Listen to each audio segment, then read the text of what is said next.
शायद रिंद बनारसी को साहित्यकारों ने किया याद। रॉबर्ट्सगंज कचहरी परिसर स्थित सोनभद्र बार एसोसिएशन सभागार में मनाई गई पुण्यतिथि।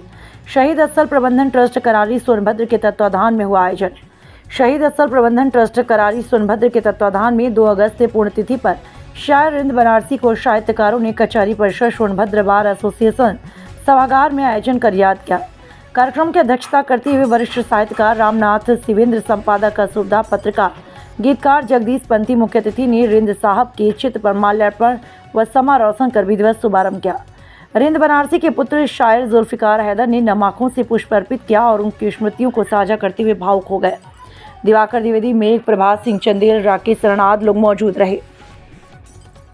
साथ ही साथ स्वदेश प्रेम में उनके कृत्य व्यक्तित्व की चर्चा करते हुए सजल नेत्रों से उनकी गजलों पर प्रकाश डाला। गीतकार जगदीश पंथी ने सच्ची आम आदमी से जुड़े गजलों को रिंद साहब की शायरी जो सीधे दिल में उतर जाती थी बताया। अध्यक्षता करते हुए वरिष्ठ साहित्यकार रामनाथ शिवेंद्र ने रिंद साहब को नमन करते हुए उनकी शायरी में जीवन यथार्थ आम आदमी के जीवन से जुड़ी सामाजिक सरोकार से दो चार करती धारा के विपरीत गजल नज्म जो रूमानी अदाओं को भी एक संदेश देती थी, सवाल करती थी। उनका जन्म बनारस जरूर रहा लेकिन कर्मभूमि सोनभद्र रही। लाजवाब शायर को सलाम किया। इस अवसर पर ऋषभ, शिवमोशन, फारूक आदि लोग मौजूद रहे। चल करे बाजार पियाना कि हमके मना कर दिन, कि हमके मना कर दिन, गैला भइल ढेर दिन, गैला भइल ढेर दिन, गैला भइल ढेर दिन। आए कुछो खाइल पियल जाई चटपटार पिया, हो कुछो खाइल पियल जाई चटपटार पिया। कर चले चल करे बाजार पियाना, हो कुछो खाइल पियल जाई चटपटार पिया। चल करे बाजार पियाना कि घटल बढ़ल किनल जाई, कि घटल बढ़ल किनल जाई, जरूरत के सब लियाई, जरूरत के सब लियाई, जरूरत के सब लियाई। अरे भले पैसा लगी 10-20 हजार पिया, हो भले पैसा लगी 10-20 हजार पिया। चल करे बाजार पियाना, हो भले पैसा लगी 10-20 हजार पिया, चल करे बाजार पियाना। अरे अब की चली ना बहाना, अरे अब की चली ना बहाना, सधब कवनो निशाना, सधब कवनो निशाना, सधब कवनो निशाना।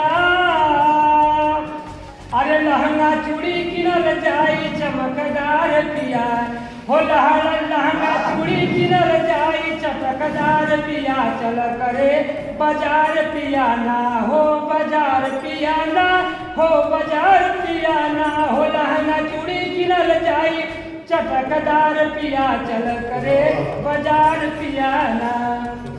ई पत्नी के फरमाइश रहल, अब पति के जवाब का बात।